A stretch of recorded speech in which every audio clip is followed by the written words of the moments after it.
По пропаднатиот обид на финското председателство да ги раздвои Македонија и Албанија станува се појасно дека без Тирана не можеме во ЕУ, а заедно уште потешко. 13 земји се против двете земји да се раздвојат, а 3 против добивање на датум за старт на преговорите. Европскиот портал Euractiv пишува дека само Франција ја блокирала Македонија, додека Холандија и Данска го поддржале Скопје, но се спротивставиле на амбициите на Тирана.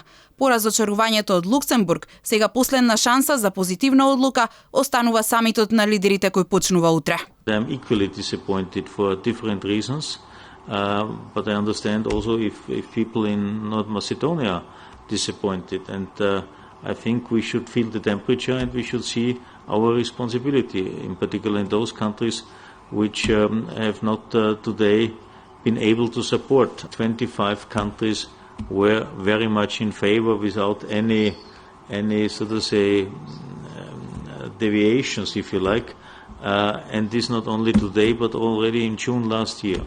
Се очекува денеска Макрон и Меркел повторно да ги соочат аргументите за проширување на германско-француската меѓувладина седница во Тус.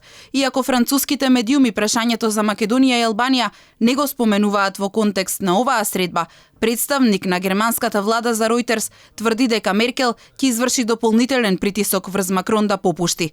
Франција смета дека на прашањето треба да се наврати во ноември на следниот совет за општи работи, а не на овој самит. Сепак, според најавите од Брисел, проширувањето ќе биде ставено на маса.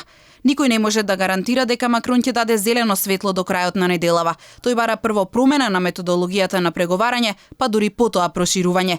Земјите членки на ЕУ вчера по трет пат ја одложија одлуката и покрај тоа што во јуни се заложија дека во октомври ќе се навратат на прашањето и ќе донесат јасна и суштинска одлука.